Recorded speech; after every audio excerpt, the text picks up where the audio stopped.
নমস্কার বন্ধুরা, কাকুলিস কিচেনে আপনাদের ওয়েলকাম।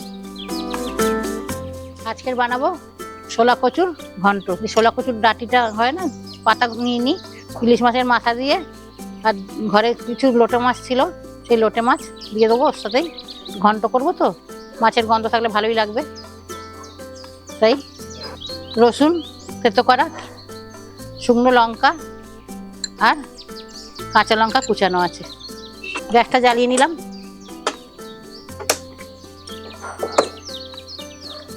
কড়াটা বসিয়ে দিলাম। এবার দেবো এতে সর্ষের তেল।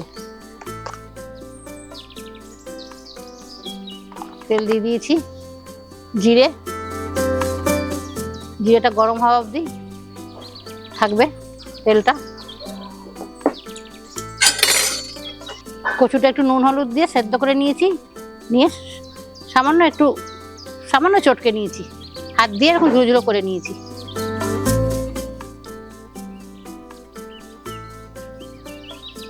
এটা যেহেতু নিরামিষ নয়, আমিষই করছি, তার জন্য এতে ছোলাও দিইনি আর নারকেলও দেবো না। এতে রসুন দিচ্ছি, ওই জন্য আদা বাটা দিচ্ছি। তেলটা গরম হয়ে গেছে, এবার মাছটা ছেড়ে দিচ্ছি।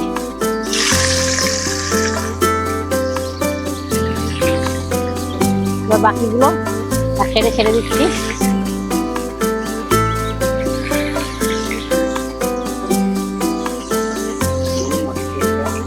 মাছের তেলটাও দিয়ে দিয়েছি, ইলিশ মাছের তেলটাও দিয়ে দিয়েছি এতে। মাছটা একটু ভাজা ভাজা হলে তখন রসুনটা দেবো। এতে পেঁয়াজ দেবো না, পেঁয়াজ লাগবে না এতে।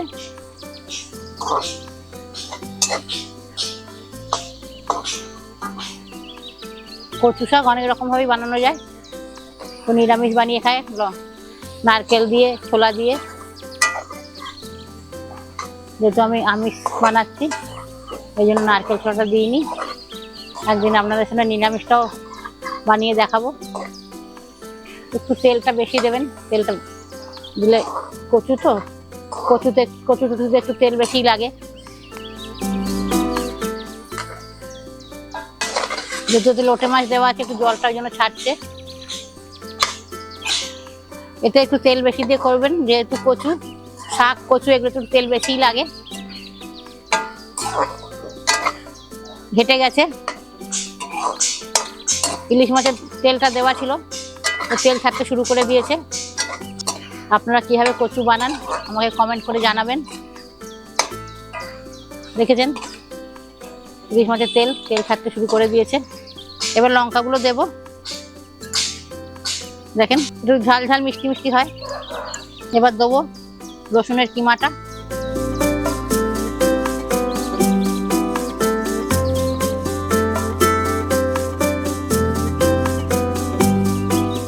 শুকনো লঙ্কাটা একটু পরে দেবো, তাতে শুকনো লঙ্কাটা গন্ধ আসে।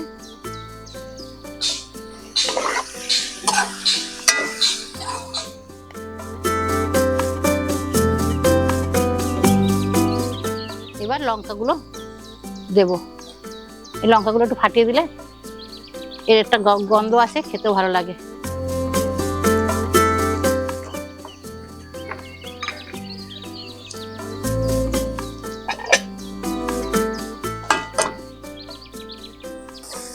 এবার একটু নেড়ে নিয়ে অল্প 2-4টি বাতাসা দেবো, বেশি দেবো না। বাতাসা দিয়ে দিলাম। আন্দাজ মতন বাতাসাটা দেবেন, যে যেরকম খাবেন মিষ্টি। বাতাসাটা দিয়ে দিলাম। এবার দেখুন, বাতাসা থেকে জল ছেড়ে দিয়েছে। বাতাসাটা গলে গেলেই তেলটাও ছাড়তে শুরু করে দেবে। এবার কচুটা দিয়ে দেবো। দেখেন, কচুটা দিয়ে দিলাম। ঝালটা মিষ্টিটা যে যেরকম খাবেন দেবেন।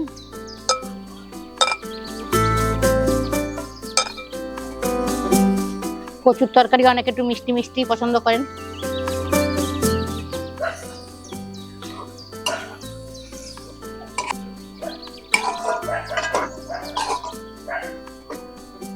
এটা হলুদ দিয়ে নুন দিয়ে সেদ্ধ করে রেখেছিলাম, ওই জন্য হলুদটা আমি আর দিইনি। নুনটা দেবো, অল্প সামান্য নুন দেবো, যেহেতু জলটা ফেলে দিয়েছি কচু সিদ্ধ করে, নুনটা একটু নিজের আন্দাজ মতন দেবেন, ঝালটাও নিজের আন্দাজ মতন দেবেন যে যখন খাবেন। বাকিটা প্রসেসেই করে দেখবেন, কেমন লাগে। একটু ঘি দেবো এতে। হয়তো ভাবছেন কচুতে আবার ঘি কেউ দেয় নাকি, কিন্তু আমি একটু কচুতে ঘি দিই, যেহেতু এটা আমিষ। নিরামিষ হলে দিতাম না। বেশি দেবো না, সামান্যই দেবো ঘিটা। দেখেন এটুকুই ঘি দেবো। আপনারা হয় বানিয়ে খেয়ে দেখবেন কেমন লাগে, কমেন্ট করে অবশ্যই জানাবেন। আশা করছি ভালোই লাগবে। এরকম ভালো ভালো রেসিপি পেতে আমার চ্যানেলটাকে সাবস্ক্রাইব করে রাখবেন। দেখেন বন্ধুরা, হয়ে গেছে। খুবই সুন্দর লাগছে, খুব সুন্দর একটা গন্ধও আসছে, খুব সুন্দর একটা ভালো সুগন্ধ আসছে।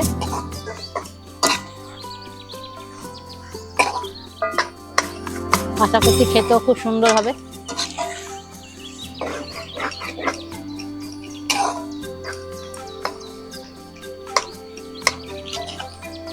এই রেসিপিটা কেমন লাগলো অবশ্যই একটু কমেন্ট করে জানাবেন।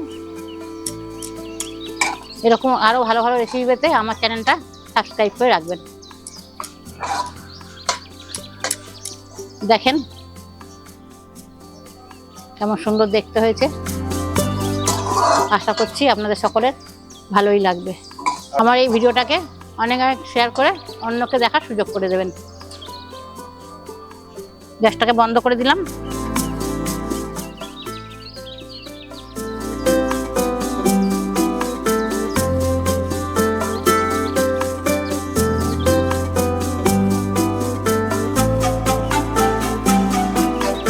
দেখুন বন্ধুরা কেমন হয়েছে।